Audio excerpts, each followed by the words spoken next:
Pond Bass Fishing 2021. In this video, I'm going to show you exactly how to make pond bass fishing fun and easy.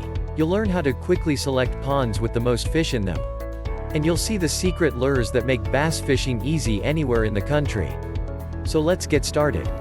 Did you know there are more bass fishing ponds than ever before in history? It's extremely common now that housing communities, golf courses, and business parks all are built with ponds now. So how do I know for sure if a pond is good for bass fishing? Well, first off, almost all man-made ponds have fish planted in them because the developer has to create an ecosystem in the pond. If not, the pond will quickly become full of algae and fungus. Meaning the pond will smell and look horrible. So the developers put minnows in there, which eat plankton. And they put panfish like bluegill and catfish in the pond because they eat the minnows. And then put larger predator fish in, and this is where bass fishing comes in. This ecosystem allows nature to naturally balance the pond.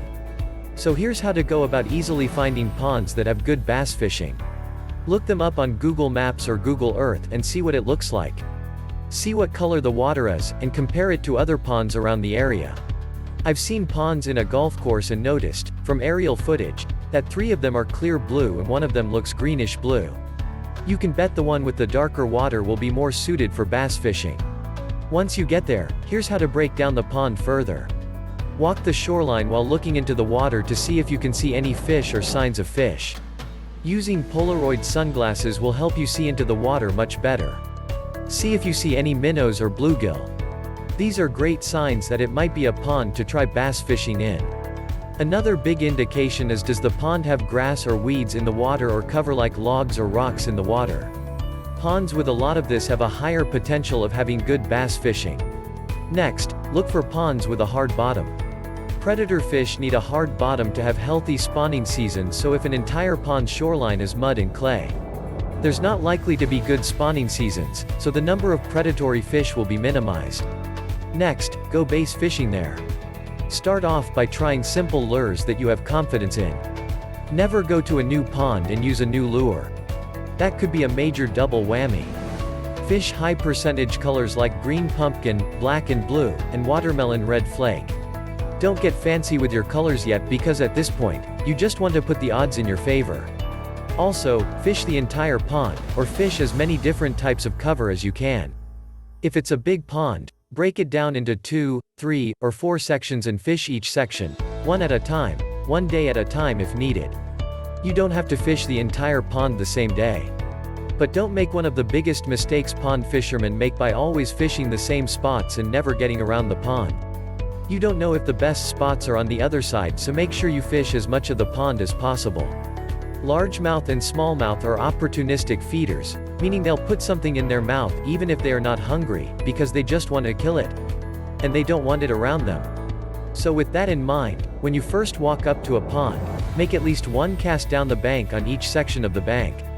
If a predatory fish sees your lure, a lot of times he will eat it, because when bass fishing in ponds, the fish are used to eating anything that moves. Another secret to successful pond bass fishing is to try smaller ponds first, then bigger ponds once you've learned a little more about bass fishing.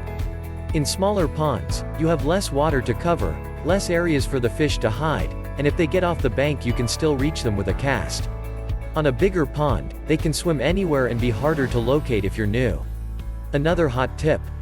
If you can, search for new ponds a lot in the springtime. This is extremely helpful because all the fish will be in shallow water to spawn, once the air temps are consistently over 60 degrees. So because all the fish are shallow, you have a good chance of seeing them. You'll see their nests too, which are commonly called beds.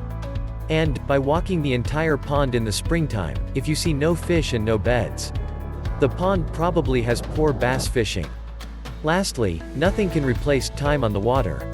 The more time you spend on the water, the better you'll get at bass fishing. And lastly, if the pond you're fishing doesn't have good flood control, and it is susceptible to bad flooding, these ponds can be hit and miss, because the fish could be in there like crazy 1 month, but a bad flood will most likely wash them out. Pond predator fish are not like salmon where they will stay in the current all day.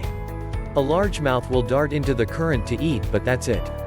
Once the current gets too much, they just go with the flow and off they go. Smallmouth are different, they'll stay in the current all day, so a flood won't really make them vacate the pond like a largemouth will. If you enjoyed getting real, fishing secrets like this, please do me a favor and hit like and subscribe to the channel. That would really be doing me a big solid, so thank you. And drop me a comment, we'll answer any of your questions about fishing. Good luck, and remember, it's all about attitude.